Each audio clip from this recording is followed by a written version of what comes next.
Esferas da Vida. Apoio Cultural. Porta Joia Lingerie. Sempre com o melhor atendimento e os melhores preços. Luz, câmera e ação. Cine Teatro Matão. Com cultura, a vida tem mais sentido. Tijuca Restaurante Bar. A esquina mais carioca de Araraquara.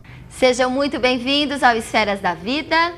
Segundo Leon Denis, a evolução dos mundos e das almas é regida pela vontade divina, que penetra e dirige toda a natureza. Mas por que Deus nos criou? A que estamos destinados? Qual a nossa meta? Preparem-se, o Esferas da Vida está no ar. A alma que é vibração, vida e essência das esferas.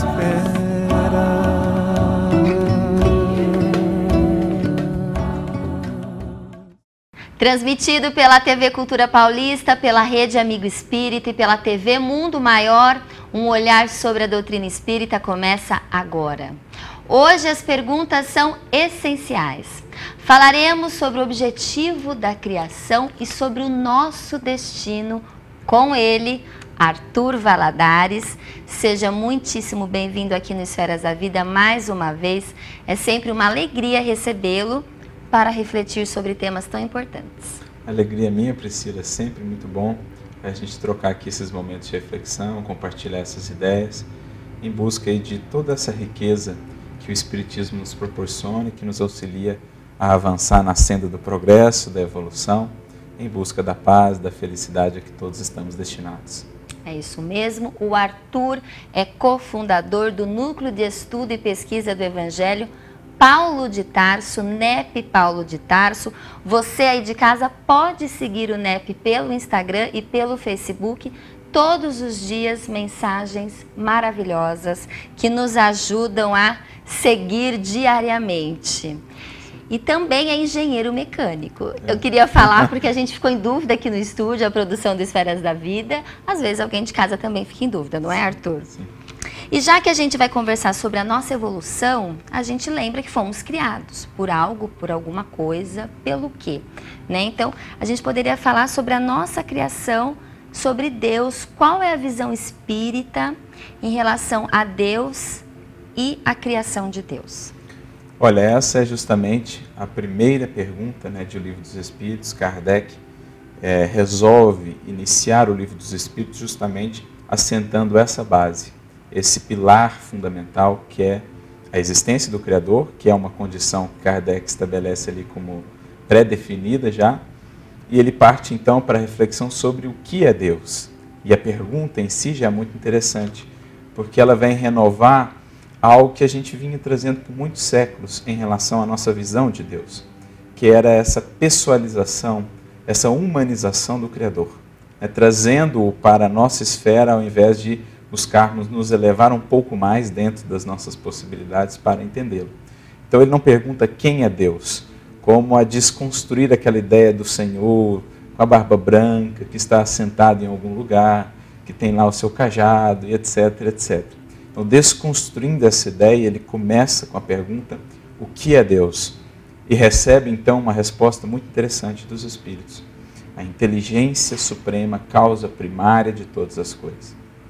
Então é como se o Espiritismo, também aproveitando-se de todas as descobertas científicas do século XVIII, do século XIX, é como se ele viesse realmente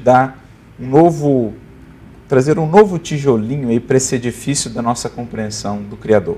Né? Jesus havia nos falado daquele Criador que é um Pai amoroso, misericordioso, portanto, de um ser que importa-se com a criação, que importa-se com seus filhos, que os ama. E o Espiritismo vai nos trazer esse enfoque desse ser que é a inteligência suprema, né? Que é a perfeita justiça, a sabedoria infinita, que, portanto, não se equivoca, que, portanto, não nutre as paixões, os equívocos humanos. Né? O Espiritismo vai trabalhar alguns desses atributos do Criador. É um ser que é imaterial, eterno, onipotente, onisciente, enfim, vai trazer o que a gente pode, no ponto em que estamos, vai trazer novos entendimentos acerca do Criador. Porque para compreendermos a sua natureza profunda, para compreendermos o Criador mais intimamente, só mesmo o avançar na escala da evolução vai nos permitir isso. Falta nos sentidos. Parece difícil entender, por mais que o Livro dos Espíritos queira de alguma forma, Kardec com essa primeira questão, nos ajudar a entender, não sei se sou eu, a minha pequenez também, mas às vezes a gente quer mais informações, não é, Arthur? A gente tem sede demais, mas como assim? Não é? Não é? Eu digo que o nosso estudo acerca do Criador no estágio evolutivo em que estamos, ele tem que ser um estudo meio mineirinho, assim. A gente tem que ir comendo pelas beiradas, porque a gente não consegue com toda a fome, com toda a sede ao pote, né? Então a gente vai estudando aspectos, como que pequenas faces do Criador. Porque o simples fato de buscarmos definir o Criador já é limitado, e o Criador é infinito em suas perfeições. Mas como nós somos criaturas limitadas, nós precisamos de definições, que são como que janelas que nos permitem ver uma parte da paisagem. Pela janela eu nunca vejo a paisagem inteira, mas é o que nós podemos, né? Eu me recordo de um exemplo que ilustra bem isso. Santo Agostinho, espírito que participou muito da codificação, quando estava ainda encarnado, ele que foi um dos mais conhecidos pais da igreja, que viveu ali no norte da África, no século IV, V, ele, quando após a sua conversão, ele começa a se dedicar ao estudo do cristianismo, escreveu obras ainda hoje muito famosas e muito estudadas, e conta-se que certa feita ele estava ali no seu gabinete de estudos, meditando sobre a natureza divina. E ali ficou por bastante tempo, horas e horas meditando, tentando entender essa natureza divina, quando ele se cansou. Exaurido, ele decidiu então caminhar pela praia, a cidade de Hipona, onde ele vivia, é uma cidade costeira. Caminhava pela praia quando, ao longe, ele observa uma criancinha, que fazia um movimento interessante. Ela ia ao mar, parecia ter algo em suas mãos, pegava, parecia ser a água do mar, levava até um local, quando ele se aproximou, percebeu ser um buraquinho que ela havia feito na areia, levava essa água até o buraquinho, voltava ao mar e assim ia fazendo esse movimento cíclico. Quando ele se aproximou da criancinha, voltou-se a ela e perguntou: mas o que você quer fazer? E a criancinha então, com aquela ingenuidade, disse, apontando para o mar: eu quero colocar tudo aquilo ali neste buraquinho aqui. E então ele, na resposta de ímpeto, disse: mas você não vê que isso é impossível? E então aquela criancinha volta-se a ele e diz: e você também não vê que é impossível que o infinito caiba na sua inteligência limitada? Como a dizer assim, você não vê que é impossível que toda a grandiosidade da perfeita perfeição, perdoe-me a redundância, mas é bem nesse sentido, toda essa grandiosidade do infinito não pode caber no limitado, senão muito gradualmente.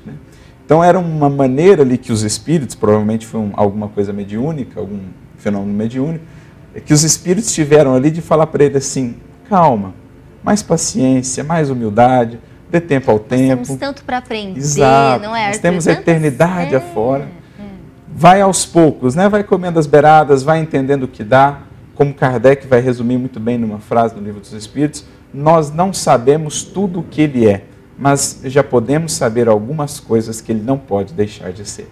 É por aí que o Espiritismo vai nortear o seu estudo do Criador. Arthur, e sobre as pessoas que acreditam que Deus seja a união de todas as forças da natureza, das criaturas, de tudo que é ser vivo? Essa é uma outra perspectiva um pouco diferente que o Espiritismo vai trazer, por exemplo, em relação ao chamado panteísmo, que consideraria Deus, então, como essa junção de todas as coisas criadas materialmente ou espiritualmente.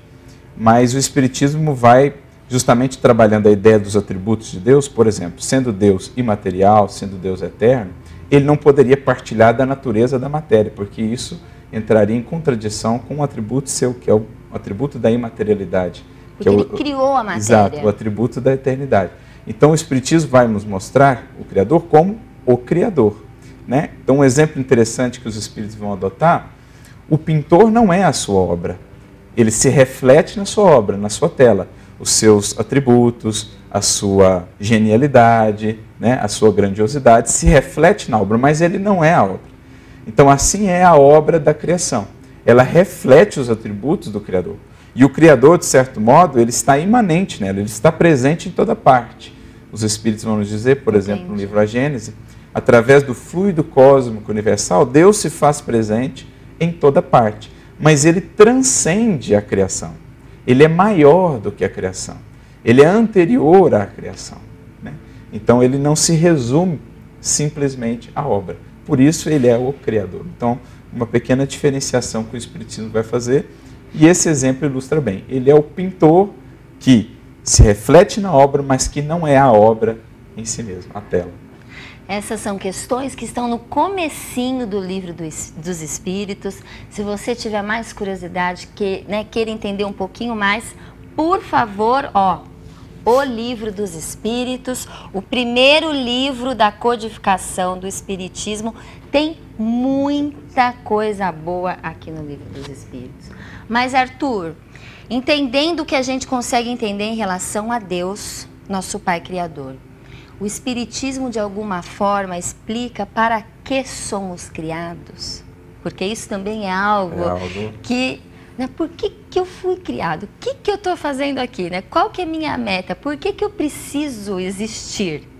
Não é? A gente nos pergunta isso? Sem dúvidas. É uma pergunta corriqueira até. Inclusive, a gente comentava, nesse último final de semana... No encontro da Conesc, a gente teve a Conesc, né? E foi uma das perguntas feitas pelo público ao Otacílio, querido amigo que já esteve aqui no programa também. Semana passada. Exatamente. E ele respondeu, inclusive... Estou lascado, como a dizer assim, Por quê? Vixe, agora, Porque, no fundo, é uma tentativa da nossa parte de entrar na mente do Criador. E o que a gente acabou, o que a gente acabou de conversar, A nossa limitação não nos permite fazê-lo, mas a gente pode elucubrar, a gente pode tentar, como Kardec fez, partindo aí dos atributos de Deus, a gente pode tentar entender melhor a obra do Criador, a sua própria natureza, dentro das nossas possibilidades. E a gente fica a pensar num primeiro aspecto. Se Deus é o infinito amor, suprema bondade, como Kardec descreve, como Jesus nos mostra o Criador, que Criador seria esse que criaria toda uma obra de vasta beleza, de imensa grandeza somente para Ele? Não seria a consagração do egoísmo, que é justamente a antítese do atributo mais essencial do Criador, que é a caridade, que é o amor, e é da própria natureza do amor o querer partilhar. A natureza, a essência do amor é querer compartilhar. Quem ama, compartilha. Quem ama, compartilha. Como está lá no livro Paulo Estevão. Quem ama, inquieta-se por dar alguma coisa, por compartilhar alguma coisa. Então, sendo ele a própria expressão do amor, como conceber um universo inteiro para ele sem nada, sem seres que pudessem ali participar, co-criar, dentro desse processo da criação. Então, por aí a gente já encontra, talvez, um caminho para que pudéssemos entender o porquê Deus cria, seres inteligentes como nós. Ele cria a matéria, Ele cria o universo em si, mas Ele cria também seres inteligentes que vão partilhar com Ele desse, por exemplo, atributo de criar em menor escala, o co-criação, que é um atributo que nos foi dado. Então, muito disso, a meu ver, vem justamente da própria natureza de partilha do Criador.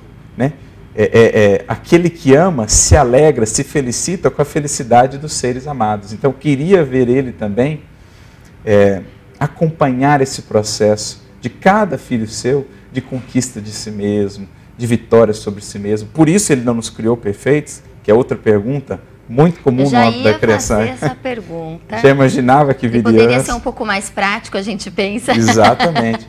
Mas essa talvez esteja até mais próximo de nós entender. Sim.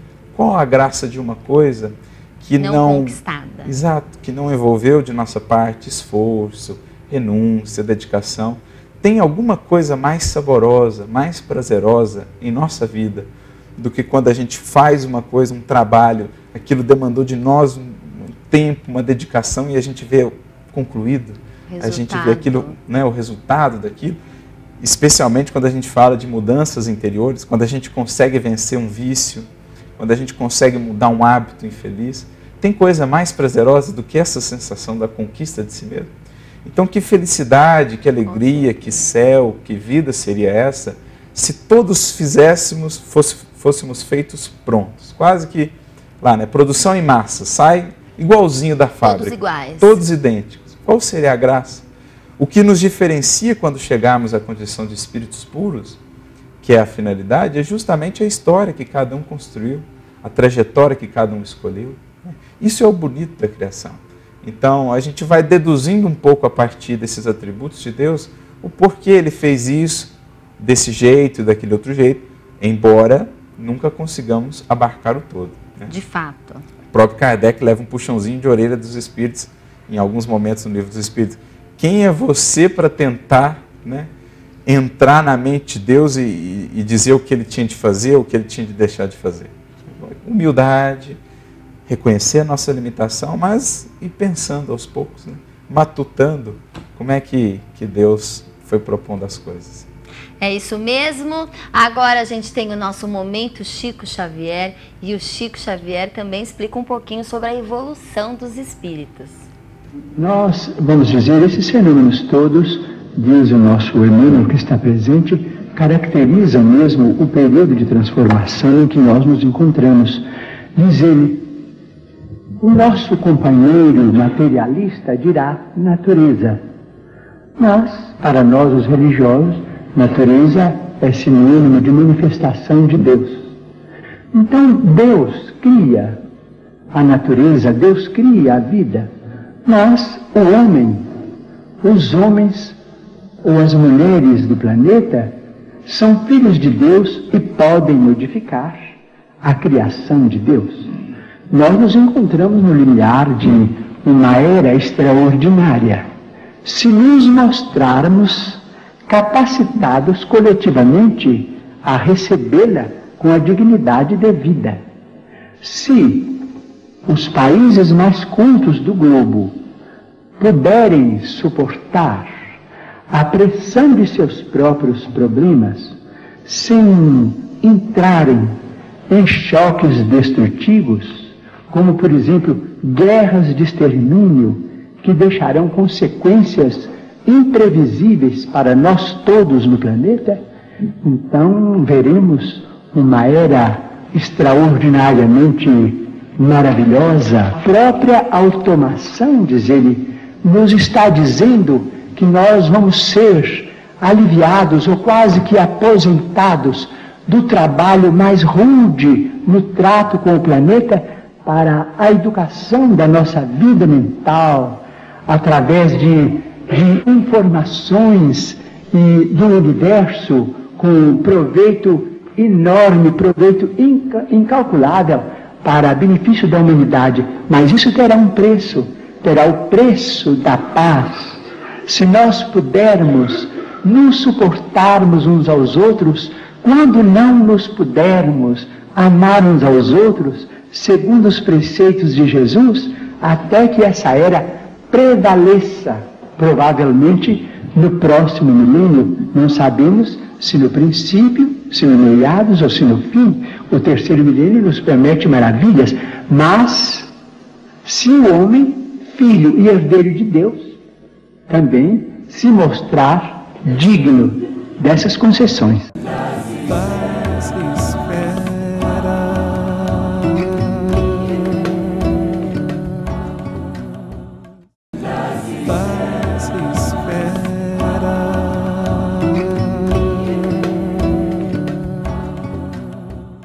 De volta ao Esferas da Vida, hoje a gente conversa sobre evolução espiritual com Arthur Valadares, e agora a gente conversa sobre a Revista Internacional de Espiritismo e o jornal O Clarim. Vai aparecer aí para vocês as capas, as últimas capas da revista, do jornal, e eu vou aproveitar e perguntar para o Arthur. Arthur, você assina, você gosta da revista, do jornal?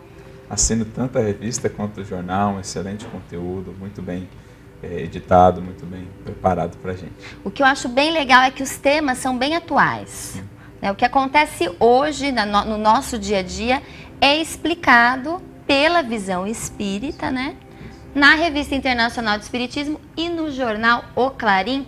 Vai aparecer aí para vocês telefone, site, WhatsApp, e também a gente tem uma dica de leitura da editora O Clarim, que é um livro novo, é um livro novo chamado Um Brau.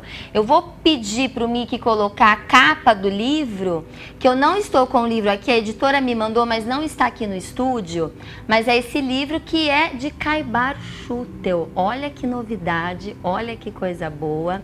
Eu não lembro de imediato o médium que psicografou, mas é pelo espírito Caibar Schutel. Então está aí mais uma novidade da editora O Clarim. E a gente volta no nosso bate-papo e a gente acabou o nosso primeiro bloco conversando sobre Deus, né, Arthur? E também sobre por que fomos criados, de alguma forma. Sim. E você falou no primeiro bloco, você usou o verbo no presente, que Deus cria, não que Deus nos criou. Então ele cria constantemente, é isso? Isso. Essa é outra pergunta que Kardec faz, muito interessante, aos espíritos. E, novamente, partindo dos atributos de Deus, a gente pode chegar a uma conclusão razoável, né? Sendo Deus perfeito, né? Sendo Deus eterno, alguém poderia conceber um Criador que estivesse inativo, seja por um período que fosse na criação? Então, Deus, ao contrário daquele entendimento muitas vezes literal que a gente tem lá da descrição do Gênesis, né? Que Deus descansou depois da criação, não é essa a ideia.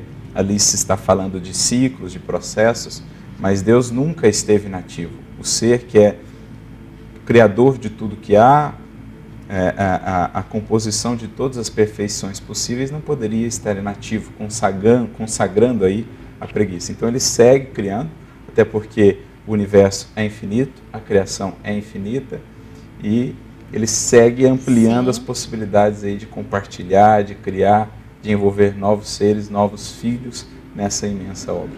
Se nós que somos tão pequenos e não conseguimos entender, às vezes a gente não consegue ficar estagnado, Exatamente. Não é? Imagine uma inteligência infinitamente superior à nossa, não é isso? Uma das leis morais, inclusive, que regem, né, o universo, como Kardec trabalha no Livro dos Espíritos, é a lei do trabalho.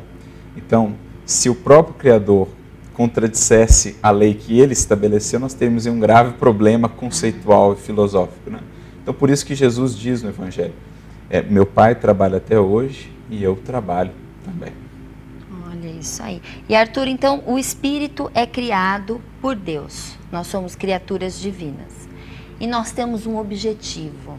É de alguma forma explicado o fato, o que nós temos que fazer, para onde nós temos que... qual a nossa meta? Como que é isso? O começo? O que é o Espírito?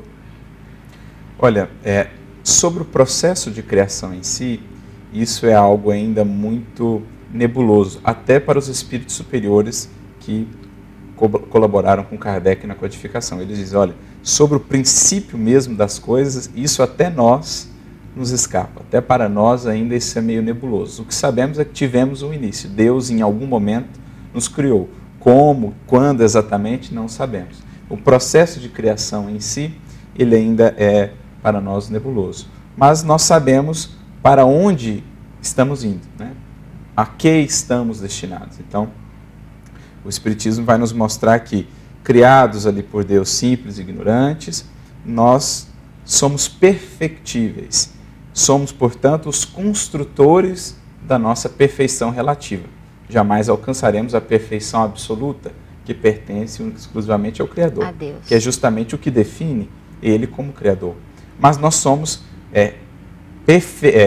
perfectíveis, né? Nós somos relativamente perfectíveis.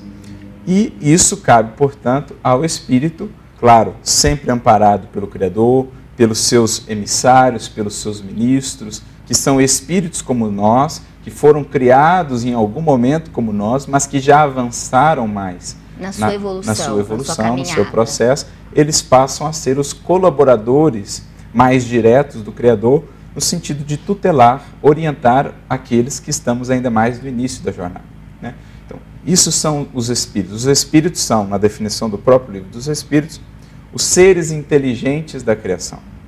Então, se Deus é a inteligência suprema, nós, espíritos, somos os seres inteligentes. Daí a gente entende melhor aquele conceito que está lá no livro Gênesis, que nós somos criados à imagem e semelhança de Deus. Ora, Deus é a inteligência suprema, é o que majora, é a própria inteligência em si. Nós somos seres inteligentes. Nós temos, portanto, a imagem de Deus em nós. No caso, é a inteligência, não necessariamente a semelhança física. Não? A gente não pode confundir que é semelhante como a gente... Exato. Porque muitas pessoas confundem essa frase, né? Criado a semelhança A de imagem Deus. e semelhança ali não dizem respeito a nada material, até porque Deus é imaterial. Então, se nós fomos criados à imagem e semelhança dele, tem que ser algo imaterial. Inteligência. Então, Deus é a bondade. Nós podemos ir aos poucos construindo a bondade em nós, sermos bons. Deus é a inteligência, nós somos seres inteligentes, né? E assim, Deus é a justiça, nós podemos ser justos. E isso que é essa contraposição, essa relação. Essa que é a semelhança. De imagem e semelhança, exatamente, né? Então, isso é o Espírito, o ser inteligente da criação. Criado simples e ignorante, mas que vai se construindo, que vai se aperfeiçoando. Como diz de maneira muito bonita o Espírito de verdade no Evangelho segundo o Espiritismo, quis Deus que nós fôssemos aqueles que modelamos a nossa maleável argila, que fôssemos nós os artífices da nossa imortalidade. Então nós somos como que os oleiros aí que, com o amparo de Deus, que nos dá as circunstâncias, as oportunidades e tudo mais, as inspirações, nós vamos nos construindo ao longo dos milênios sem conta. Então Deus nos cria simples e ignorantes, todos simples e ignorantes igualmente. Todos partem de um mesmo ponto de partida, porque não fosse isso, Deus seria injusto. Percebe que a todo momento, para analisar a criação divina, nós usamos os atributos de Deus. Isso quem fez foi o próprio Kardec. No livro A Gênese, no capítulo 2, ele trabalha lá os atributos de Deus. E ele diz assim, esses atributos são o melhor critério. Na verdade, ele diz, o critério infalível para a gente analisar qualquer ideia, qualquer filosofia, qualquer pensamento, qualquer doutrina. Qualquer coisa que não só negue, mas minimamente diminua um desses atributos, não pode estar próximo da verdade. Porque esses atributos são o eixo universal. Tudo que vai arranhar esses atributos está fugindo da verdade. Então, por isso que a gente está falando, por que partiram todos do mesmo ponto de partida? E os Espíritos reforçam isso. Porque se não fosse assim, o atributo da justiça perfeita de Deus estaria ferido. Seria um problema. Com certeza. Então, todos têm de partir do mesmo ponto, da mesma origem, para que realmente Deus siga sendo Deus com todos os seus atributos de perfeição. E todos partimos da mesma origem, mas nem sempre chegamos lá com tantas facilidades, com os mesmos caminhos. Com os mesmos caminhos do nosso amigo. Por quê? Aí chega o livre-arbítrio? Exatamente. Aí que vem a grande distinção, né? Porque isso não vai estar muito claro na codificação. Há duas teorias. Uma teoria que diz que o ser ele se elabora nos reinos anteriores à humanidade e depois chega à humanidade. E outra que não, que seria coisas diferentes. Por exemplo, os reinos anteriores e o ser humano seriam coisas diferentes. A codificação parece pender, como também Leon Denis, o próprio Kardec, parecem pender para essa ideia que o ser vem se elaborando nos reinos anteriores. Então ele vai, o princípio inteligente vai se individuando ali nos reinos anteriores, mineral, vegetal, animal, e ele chega em determinado momento, passando por uma determinada transformação, ao reino hominal. E ali ele começa então a desenvolver a consciência de si mesmo, a consciência de Deus, a razão e, por consequência, o livre-arbítrio. É aí mais propriamente que o ser passa a ser o tutor do seu processo evolutivo, né? Entendi. Aquele que gerencia o seu processo evolutivo, porque agora ele pode escolher. E em podendo escolher, ele se torna responsável pelas suas escolhas. Porque essas duas coisas caminham atreladas. Não posso responsabilizar um ser, por exemplo, se ele não teve a oportunidade de escolher, né? Como alguém poderia ser responsabilizado pelo mal que faz se ele fosse fatalmente arrastado a fazer aquele mal? Não teria sentido. Então, pelo fato de termos, a partir do reino nominal, o livre-arbítrio, nós somos responsáveis. E por isso as diferenças na caminhada. Por isso a gente vai ter infinitos caminhos que vão culminar no mesmo ponto, na mesma finalidade. Partimos do mesmo ponto, estamos destinados à mesma finalidade, que é a perfeição relativa, nos aproximarmos cada vez mais de Deus, mas os caminhos entre esses dois pontos são infinitos segundo as escolhas que cada espírito faz. Então é a gente que realmente é responsável pelo nosso presente, pelo nosso destino, não é isso, Arthur? Pelas escolhas no presente, estamos construindo o futuro, né?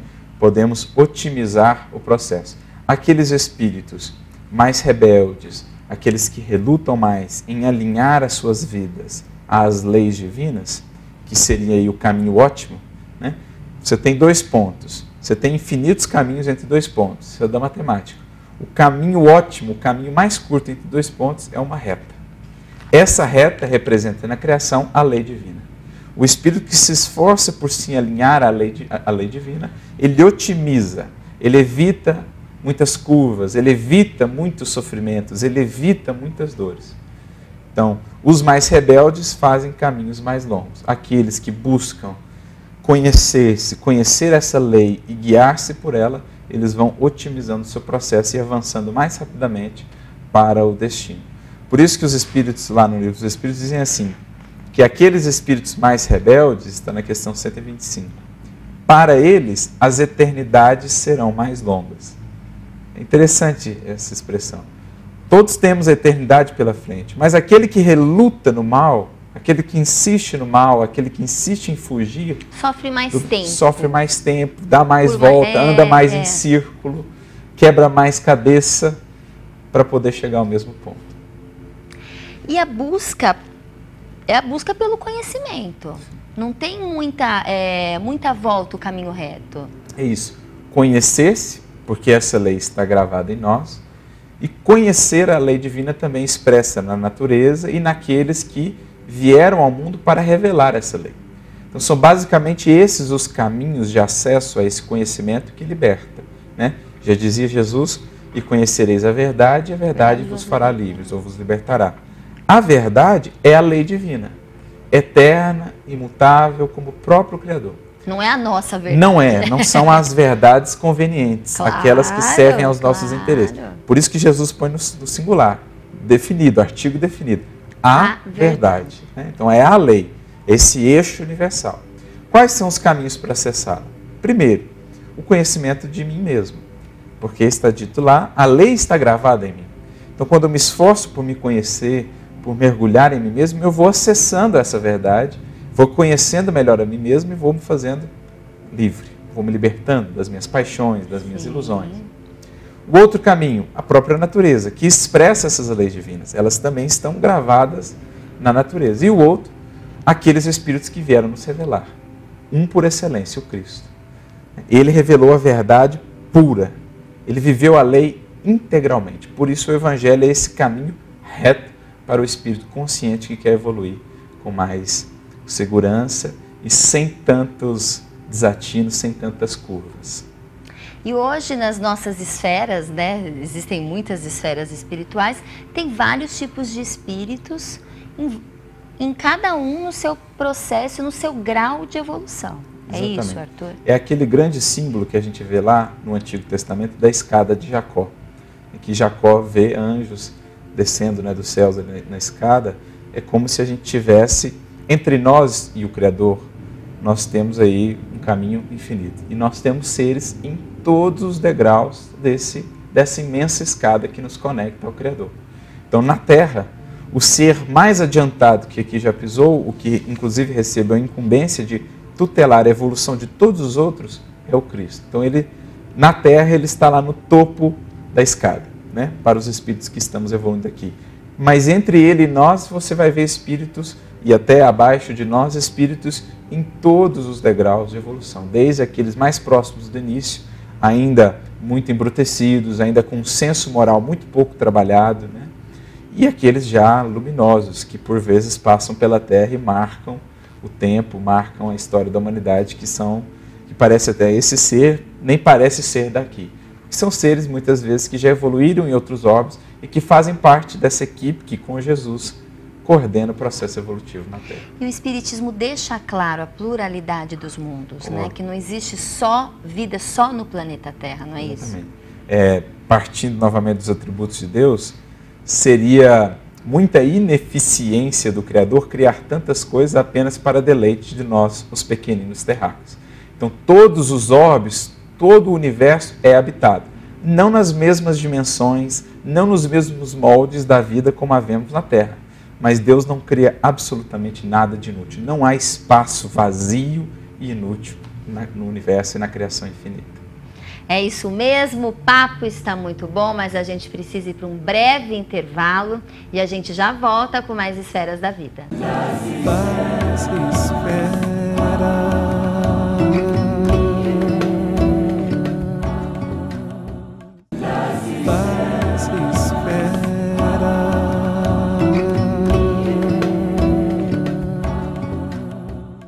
De volta ao Esferas da Vida, hoje a gente conversa sobre evolução espiritual com Arthur Valadares e agora a gente conversa sobre a Revista Internacional de Espiritismo e o jornal O Clarim. Vai aparecer aí para vocês as capas, as últimas capas da revista, do jornal, e eu vou aproveitar e perguntar para o Arthur. Arthur, você assina, você gosta da revista, do jornal?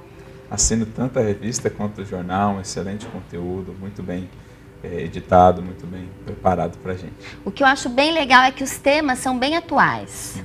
Né? O que acontece hoje no nosso dia a dia é explicado pela visão espírita, né? Na Revista Internacional de Espiritismo e no jornal O Clarim. Vai aparecer aí para vocês telefone, site, WhatsApp. E também a gente tem uma dica de leitura da editora O Clarim, que é um livro novo. É um livro novo chamado Umbral. Eu vou pedir para o Mickey colocar a capa do livro, que eu não estou com o livro aqui, a editora me mandou, mas não está aqui no estúdio. Mas é esse livro que é de Caibar Schutel. Olha que novidade, olha que coisa boa. Eu não lembro de imediato o médium que psicografou, mas é pelo espírito Caibar Schutel. Então está aí mais uma novidade da editora O Clarim. E a gente volta no nosso bate-papo e a gente acabou o nosso primeiro bloco conversando sobre Deus, né, Arthur? E também sobre por que fomos criados, de alguma forma. Sim. E você falou no primeiro bloco, você usou o verbo no presente, que Deus cria, não que Deus nos criou. Então ele cria constantemente, é isso? Isso. Essa é outra pergunta que Kardec faz, muito interessante aos espíritos. E, novamente, partindo dos atributos de Deus, a gente pode chegar a uma conclusão razoável. Né? Sendo Deus perfeito, né? Sendo Deus eterno, alguém poderia conceber um Criador que estivesse inativo, seja por um período que fosse na criação? Então, Deus, ao contrário daquele entendimento muitas vezes literal que a gente tem lá da descrição do Gênesis, né? Que Deus descansou depois da criação, não é essa a ideia. Ali se está falando de ciclos, de processos, mas Deus nunca esteve inativo. O ser que é o criador de tudo que há, a composição de todas as perfeições possíveis, não poderia estar inativo, consagrando aí a preguiça. Então ele segue criando, até porque o universo é infinito, a criação é infinita, e ele segue ampliando as possibilidades aí de compartilhar, de criar, de envolver novos seres, novos filhos nessa imensa obra. Se nós que somos tão pequenos e não conseguimos entender, às vezes a gente não consegue ficar estagnado, Exatamente. Não é? Imagine uma inteligência infinitamente superior à nossa, não é isso? Uma das leis morais, inclusive, que regem, né, o universo, como Kardec trabalha no Livro dos Espíritos, é a lei do trabalho. Então, se o próprio Criador contradissesse a lei que ele estabeleceu, nós teríamos um grave problema conceitual e filosófico. Né? Então, por isso que Jesus diz no Evangelho, meu Pai trabalha até hoje e eu trabalho também. Olha isso aí. E Arthur, então, o Espírito é criado por Deus. Nós somos criaturas divinas. E nós temos um objetivo. É de alguma forma explicado o fato, o que nós temos que fazer, para onde nós temos que... qual a nossa meta? Como que é isso? O começo? O que é o espírito? Olha, sobre o processo de criação em si, isso é algo ainda muito nebuloso, até para os espíritos superiores que colaboraram com Kardec na codificação. Eles dizem, olha, sobre o princípio mesmo das coisas, isso até nós nos escapa. Até para nós ainda isso é meio nebuloso. O que sabemos é que tivemos um início. Deus, em algum momento, nos criou. Como, quando exatamente, não sabemos. o processo de criação em si, ele ainda é para nós nebuloso. Mas nós sabemos para onde estamos indo, né?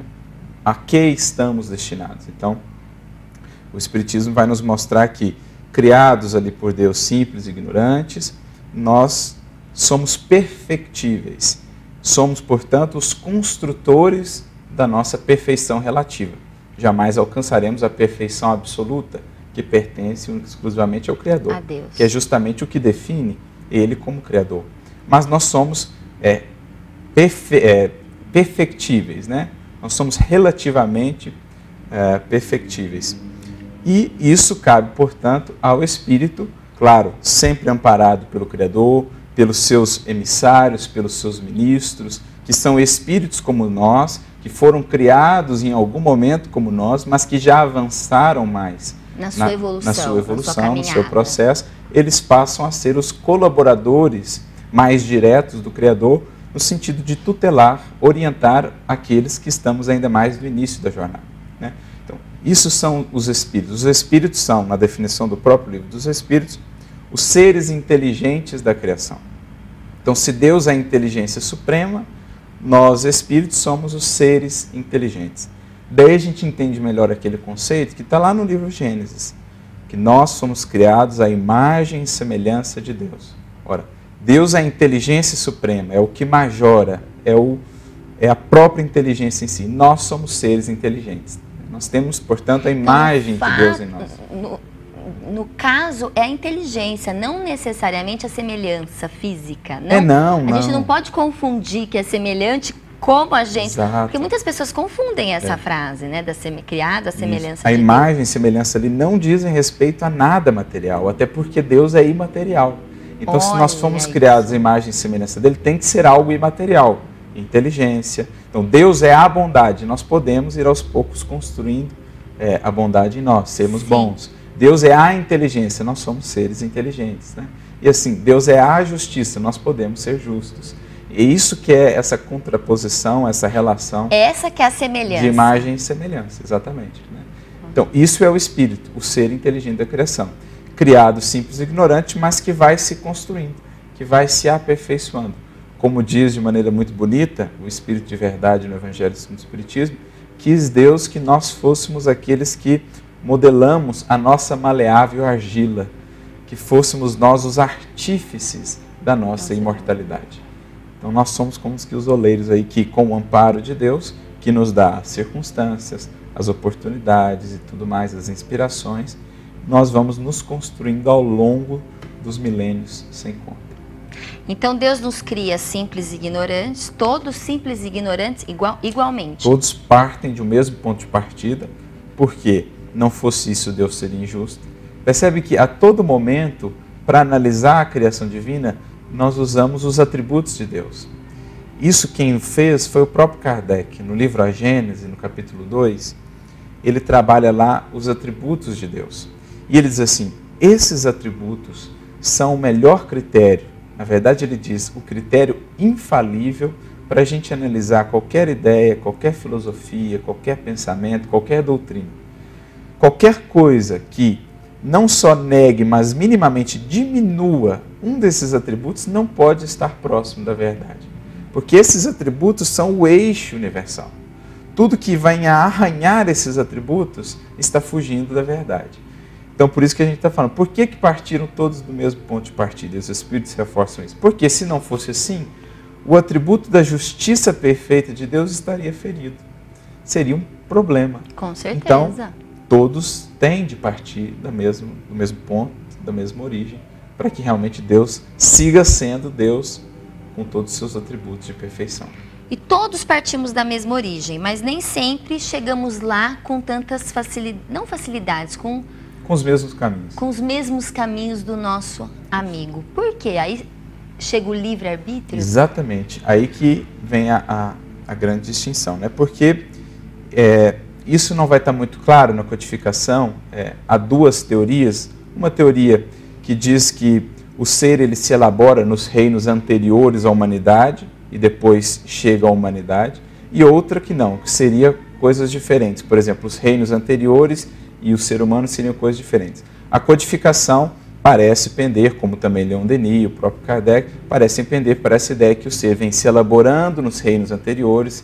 Então ele vai, o princípio inteligente vai se individuando ali nos reinos anteriores, mineral, vegetal, animal, e ele chega em determinado momento, passando por uma determinada transformação, ao reino hominal. E ali ele começa então a desenvolver a consciência de si mesmo, a consciência de Deus, a razão e, por consequência, o livre-arbítrio. É aí mais propriamente que o ser passa a ser o tutor do seu processo evolutivo, né? Entendi. Aquele que gerencia o seu processo evolutivo, porque agora ele pode escolher. E em podendo escolher, ele se torna responsável pelas suas escolhas. Porque essas duas coisas caminham atreladas. Não posso responsabilizar um ser, por exemplo, se ele não teve a oportunidade de escolher, né? Como alguém poderia ser responsabilizado pelo mal que faz se ele fosse fatalmente arrastado a fazer aquele mal? Não teria sentido. Então, pelo fato de termos, a partir do reino nominal, o livre-arbítrio, nós somos responsáveis. E por isso as diferenças na caminhada. Por isso a gente vai ter infinitos caminhos que vão culminar no mesmo ponto, na mesma finalidade. Partimos do mesmo ponto, estamos destinados à mesma finalidade, que é a perfeição relativa, nos aproximarmos cada vez mais de Deus, mas os caminhos entre esses dois pontos são infinitos segundo as escolhas que cada espírito faz. Então é a gente que realmente é responsável pelo nosso presente, pelo nosso destino, não é Exatamente. isso, Arthur? Pelas escolhas no presente estamos construindo o futuro, né? Podemos otimizar o processo. Aqueles espíritos mais rebeldes, aqueles que relutam mais em alinhar as suas vidas às leis divinas, que seria aí o caminho ótimo, né? Você tem dois pontos, você tem infinitos caminhos entre dois pontos, isso é da matemática. O caminho ótimo, o caminho mais curto entre dois pontos é uma reta. Essa reta representa na criação a lei divina. O espírito que se esforça por se alinhar à lei divina, ele otimiza, ele evita muitas curvas, ele evita muitos sofrimentos, ele evita muitas dores. Então, os mais rebeldes fazem caminhos mais longos. Aqueles que buscam conhecer-se, conhecer essa lei e guiar-se por ela, eles vão otimizando o seu processo e avançando mais rapidamente para o destino. Por isso que os espíritos, lá no livro dos Espíritos, dizem assim, que aqueles espíritos mais rebeldes, está na questão 125, para eles as eternidades serão mais longas. É interessante essa expressão. Todos temos a eternidade pela frente, mas aquele que reluta no mal, aquele que insiste no mal, aquele que insiste em fugir, sofre mais tempo. Sofre mais tempo, dá mais volta, anda mais em círculo, quebra mais cabeça para poder chegar ao mesmo ponto. E a busca é a busca pelo conhecimento. Não tem muita volta o caminho reto. É isso. Conhecer-se, porque essa lei está gravada em nós, e conhecer a lei divina também expressa na natureza e naqueles que vieram ao mundo para revelar essa lei. Então são basicamente esses os caminhos de acesso a esse conhecimento que liberta, né? Já dizia Jesus, e conhecereis a verdade, e a verdade vos fará livres, ou vos libertará. A verdade é a lei divina, eterna, imutável, como o próprio Criador. Não é a nossa verdade. Não são as verdades convenientes, claro, aquelas que servem aos nossos interesses. Por isso que Jesus põe no singular, definido, artigo definido.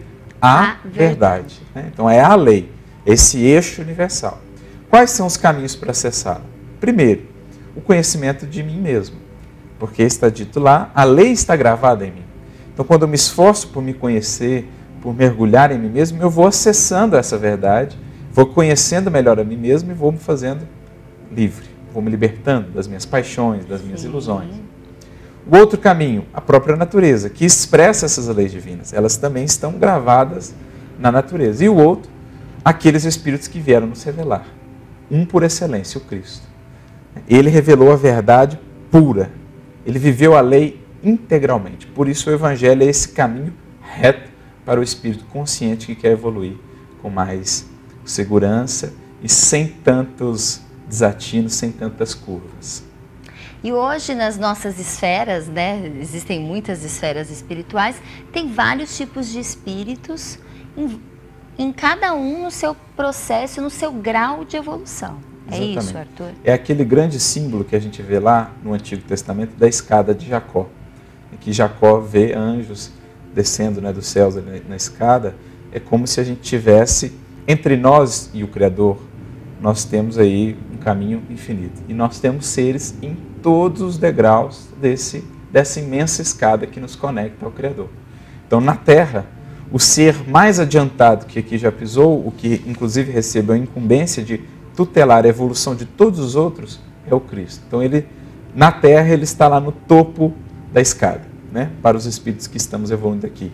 Mas entre ele e nós, você vai ver espíritos, e até abaixo de nós, espíritos em todos os degraus de evolução, desde aqueles mais próximos do início, ainda muito embrutecidos, ainda com um senso moral muito pouco trabalhado, né? E aqueles já luminosos, que por vezes passam pela Terra e marcam o tempo, marcam a história da humanidade, que parece até esse ser, nem parece ser daqui. São seres, muitas vezes, que já evoluíram em outros orbes e que fazem parte dessa equipe que, com Jesus, coordena o processo evolutivo na Terra. E o Espiritismo deixa claro a pluralidade dos mundos, né? Que não existe só vida só no planeta Terra, não é isso? Partindo novamente dos atributos de Deus, seria muita ineficiência do Criador criar tantas coisas apenas para deleite de nós, os pequeninos terráqueos. Então, todos os orbes, todo o universo é habitado. Não nas mesmas dimensões, não nos mesmos moldes da vida como a vemos na Terra. Mas Deus não cria absolutamente nada de inútil. Não há espaço vazio e inútil no universo e na criação infinita. É isso mesmo, o papo está muito bom, mas a gente precisa ir para um breve intervalo e a gente já volta com mais Esferas da Vida.